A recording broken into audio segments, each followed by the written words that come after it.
Now, this is probably my favorite piece of kit. I love this bad boy. This is the Iowata Eclipse HPC Plus. Now, what I want to do in this video is basically talk you through a breakdown of both the airbrush and basically if you're having trouble spraying, I'm going to explain what happens, right? So through this whole video, I'm going to talk about the breakdown of the pieces, what parts what we're pulling apart, why we're pulling it apart, how the airbrush works, and why it's no worky, and how to fix it. I think for a long time doing this hobby, I used to get really scared of using an airbrush, or I used to maybe have a bit of tall poppy syndrome and be like, oh, I don't want to use an airbrush because it's cheating. I think like your brushes, like your, the inks you choose and the paints you choose, this is just another tool, man. You can do so much with this thing that you just simply won't be able to do with a paintbrush. So I think if you get comfortable miniature painting and painting in general, this is just going to be another fun tool. You're gonna have a lot of fun. I love using the airbrush. What I see happen basically is people will buy an airbrush. I'll see them post on Miniature Painting Noobs, cool Facebook page. Go like them if you're new. And they'll post there and be like, "Hey, airbrushing sucks," or "Airbrushing so hard. My airbrush stopped working. Airbrush no make paint come out anymore." Right? And then they'll just kind of throw the whole technique in the bin, man. And I think it's sad. I think it's like once you understand the mechanics of it, they're quite a simple tool. It's basically gravity fed. Yeah. So Isaac Newton basically he just he explains how this works. Paint flow down, needle pull back, air push, paint out, make a really nice finish. Like I don't overthink it, don't stress yourself out. I think it's definitely, once I explain to you the mechanics of how it works, you're gonna be like, okay, so something probably stuck. It's quite a simple problem. So yeah, let me help you. So first things first, this little hose is going to feed air from your air compressor through the main body of the brush. Pretty cool. Up the top here, this is called the fluid cup. This is where the paint goes in. At the end, we've got the needle cap that protects the needle from when you drop it. And on the back is the threaded preset screw. What you do with this is screw this in and it stops the travel of the lever itself, so less paint. This is the cutaway handle, and this just keeps everything nice and tidy. Next, we've got the needle chuck nut. Pretty funny name. That'll just keep your needle in the airbrush and allows it to move with the trigger. And this is the needle itself. So essentially, it's just a large needle with a 0.3 millimeter point on it. This is a very dirty needle. This is probably the most common problem people have. The airbrush will stop working and they go, why paint no come out no more? It's because your needle's all clogged. Everything's all gummy in there, right? I'll airbrush for probably about 2 to 3 hours, and it'll look like this. It'll look nasty, bro. So just get a bit of methylated spirits, and look at that, good as new. So the general vibe of this video I want you to click on this video and you go, "Oh, Jacko, I'm panicking. Nothing is working on this airbrush." Just follow me, all right? So I'm going to do a complete tear down, pull apart the cutaway handle, clean all the inside. You'll often find that paint, as you're kind of getting frustrated, you're taking the needle in and out, paint will travel up the handle as well. So it's good to sort of clean that out. Now I'm going to be cleaning the needle and nozzle cap. So essentially the needle cap on the front is to both protect the needle when you drop the bloody thing and protect your fingers because you will stab yourself without it. Because I've been airbrushing for about 3 years, I usually paint without the needle cap. And as you can see there, it's just clogged with paint. It protects the needle when you drop it and stops you from stabbing yourself. But if you don't have it, there's less chance of the paint kind of firing back and spinning back into the needle cap itself and just clogging, doing a thing called essentially tip dryers is what the pros call it. Here we've got the trigger. Now I kind of monkey brain and forget that you can't actually pull the trigger out without removing the spring guide. So essentially at the back here, the needle goes in through the needle guide, and the spring guide essentially has a spring in the middle and allows the trigger to push the needle back. Because if you remember from that needle chuck nut, you know, that funny piece, that's holding the needle to the needle guide. So as the trigger moves back, so too does the needle. Now we've got the spring guide and needle guide out. I'm going to give everything a good sort of thorough sort of squirting with methylated spirits, just to try and help break up some of that paint gunk on the inside there. Now we're getting up to some of the tricky parts that you might overlook. This on the end here is called the needle nozzle, okay? Tiny little scary piece. I have broken so many. You're going to use your included nozzle wrench, and we're just going to really just gently unthread this, okay? When we're putting this back on, it's really important to not over tighten, as you will snap the thread. And look at that, paint absolutely clogged in the end of the airbrush. Now, because the needle nozzle cap and the nozzle itself are the most often clogs of paint, we're just going to let it soak.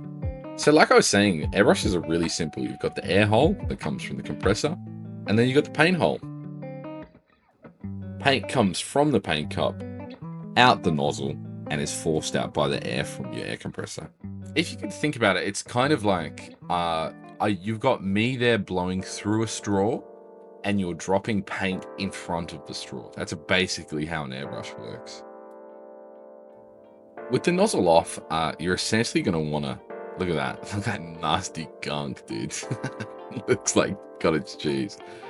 So essentially, the way you'll usually clean out an airbrush and swap colors, the way I do it is I'll fill the paint cup full of methylated spirits, spray it, pull the needle back and forth a few times to try and break free any sort of paint, but in inevitability, there will be some paint that will clog in the barrel of the actual airbrush itself.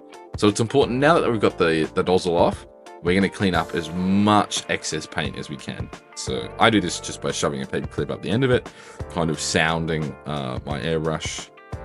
I don't know why I'd say that in the middle of this very serious video, but essentially threading the paper clip up through the eye of the airbrush barrel, and we're getting rid of all this gunky paint that's just been sort of left to dry here. This was shot probably about 2 years ago. I'm so lazy. Now I would suggest using pixers from the chemist. They're essentially small dental floss kind of toothpicks, kind of. They're like, they're basically perfect for airbrushes. I don't know why they don't kind of market them to us, but please don't, because then they'll rip us off. Okay, so just get pixers from the chemist, shove them down the end of your airbrush barrel, and you'll be so much happier than using a paper clip like I am here. It's very much like watching Caveman with 2 rocks. But yeah, I clean the airbrush anyway. Pixters, yeah. I'm gonna add a little link to the bottom. And look at that, a really nice clean airbrush. Next bit is we're gonna lube it up. Yeah. All right. So basically, I suggest using the airbrush lube that comes with your airbrush. And once that's finished, just go grab some cheap stuff from Repco. Does the same thing. Yeah, they must know the right kind of lube. Don't know what the difference is. This one's clear, the other one's yellow. Not sure. So we're just going to lube up the needle chuck guide and spring. And this is going to give us a really smooth sort of trigger feedback when we put it back in. And as you can see, the spring guide goes right back over the top. And it's really smooth now. Now, what I like to do too is add a bit of lube on this actual trigger piston. So essentially, when you press the trigger, it's going to push a little block past an O-ring, and that's going to allow air up and through into the airbrush. So essentially, I like to lube this up. Sometimes it gets a bit gunky. You get some alcohol in the seals. You might eventually need to replace this. I can make another video later, or just a little short. But you just pull apart this down from the air coupling down the bottom, and it should pop right out. But I chuck in a little lube just to be safe and just allow a really smooth sort of trigger press. With the trigger all lubed up now, we just need to put the needle chuck guide back in. And now it has a little foot. Essentially, it's got a slimmer piece on top and a flatter piece down the bottom, and you want the slimmer piece up the top, directly pushing on the trigger. Now that when you press it, it will basically spring back thanks to the spring. Don't worry guys, we're on the home stretch. Now, I think this is the last point in which I use lube, I'm pretty sure. I like lube, guys. So, some people will attest to this. I really like lubing up the needle as well. It just ensures it's like really smooth, entering and exiting the the airbrush. It's not, I promise, it's not a fetish. I'm serious. This is advice, right? So I just apply a thin coat of lube on the needle before it goes back in the brush. And then here I go, resheathing this as smooth as the samurai in his katana. Look at this. Look at the action on this. Whoa. Whoa. That is smooth.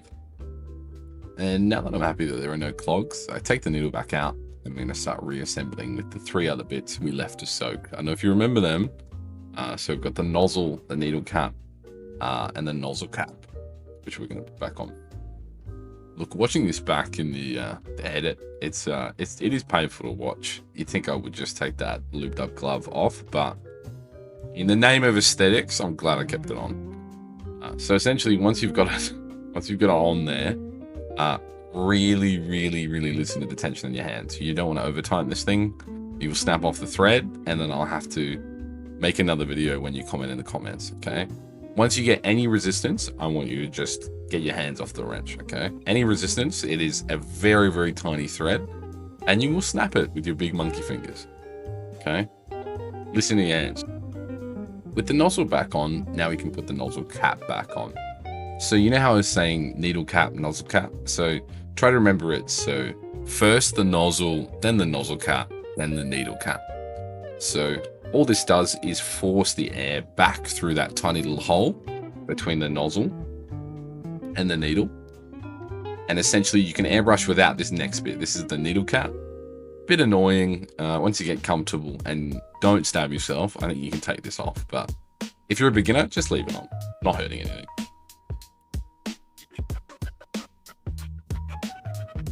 The only 2 pieces I kind of forgot to cover in this video, the threaded preset screw, totally optional if you want to paint with it. This one, however, is not optional. This is the chuck grub screw. So if you pull back the trigger and you notice the needle isn't moving or there's no paint coming out, double check this. You can see it on most airbrushes through the cutaway handle.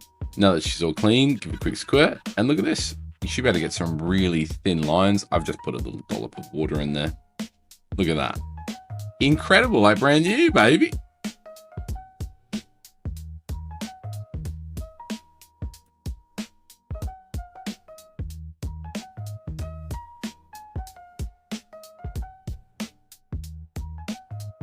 There you go. That's the video. If you have any problems, leave them in the comments. If this didn't fix your problems, sorry about that. I hope you enjoyed the video. I've just had a kebab, just finished editing. Like, comment, subscribe, and I'll see you in the next video.